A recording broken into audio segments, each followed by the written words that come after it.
Hey, and what's up, buddy? I'll be once again fulfilling my nostalgic craving by browsing some local thrift and consignment shops. First off is my closest Goodwill, and that is right down the road from me.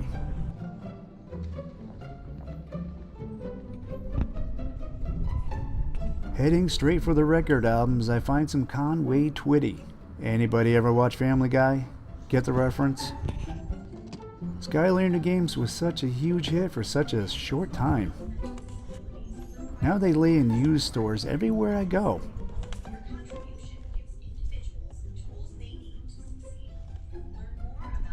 A Jeff Gordon figure still in the package. Something like this, they would not last in a store just south of here.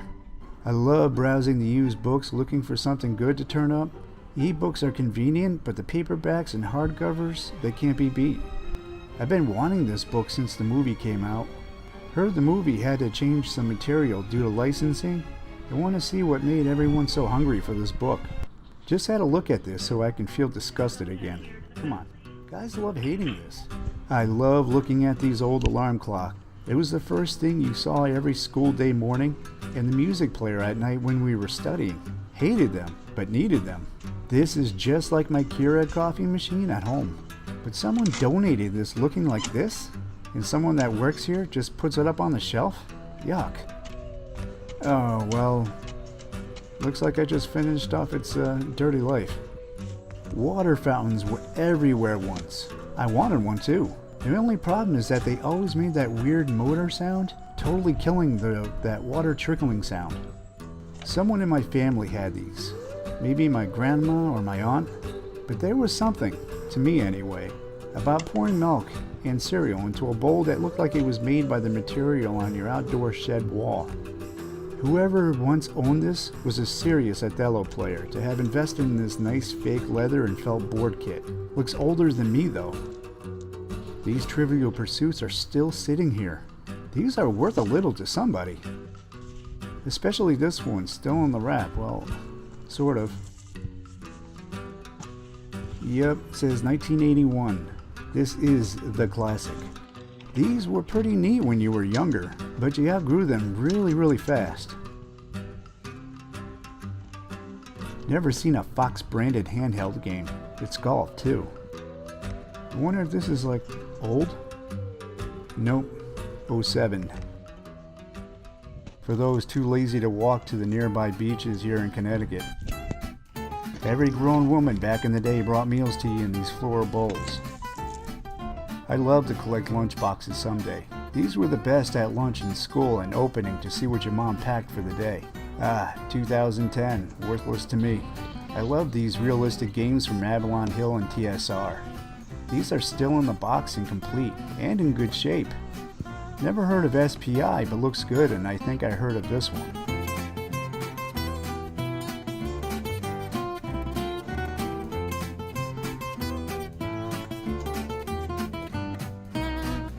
The cover art on this has to be nostalgic to someone.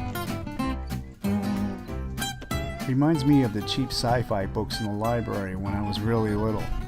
And a Wii in the display case. Overpriced compared to the other thrift stores I've been to. Another SPI game, but of the Lord of the Rings series. This has to be awesome.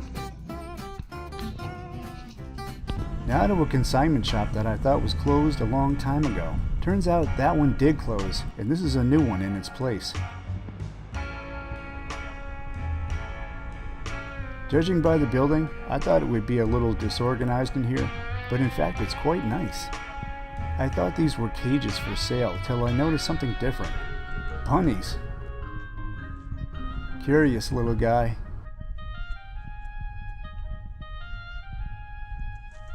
And not so curious little guy.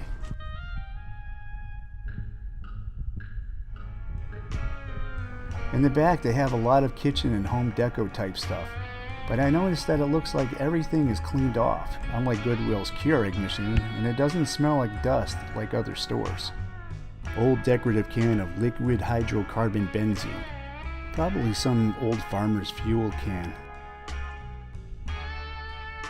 And look at this, these old baseball cards. I'm still kicking myself for not getting them. It says 1960s, but they are actually 1972 Topps cards. Great price too. Kicking self. And these, for a very short time, could be found in many value department stores like Ames and Bradley's. Always wondered if somebody buys them, and well, this one is here, so somebody did. They have games here too, and actually not a bad selection. Much better than the Goodwill just a few blocks up the street. Marilyn Monroe doll, but definitely not from Mattel, who makes Barbie. Nope, it's DSI, made in 1993, so it's not a classic. I don't care for the albums here, but look at these retro colors and patterns.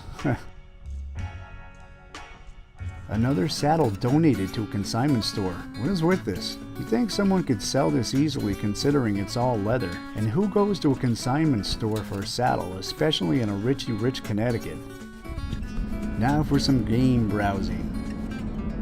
Gamestop. Used to be my go-to place for used games, but lately their used prices have gotten ridiculous. A new game could cost like $30 and the used one will cost $28. I'm sure that is to pay out for used games better, but that is just too freaking high. Still, thought I'd see how they've been doing. Wanted to find some PS3 or 3DS/DS games. This Laser Quest Center is awesome. I went here once and had too good of a time, but since friends have all moved, no one to go with. Sounds improper saying that at my age. Before ending the day, thought I'd get something at the Wal-Mart on the Berlin Turnpike. Heard they had some crime once in a while, and well, looks like I hit the while. I still love seeing these gumball prize and claw machines in the front of the store. This is the one place that keeps that tradition going. A lot busier here. Sometimes it seems some people are just hanging out instead of shopping or browsing.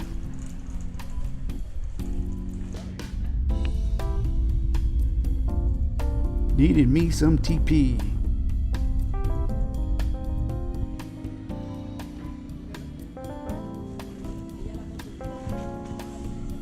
And I'll leave you with some things that I picked up while retro browsing. Well, thanks for watching and thanks for all the new subscribers. I'll see you later in another video.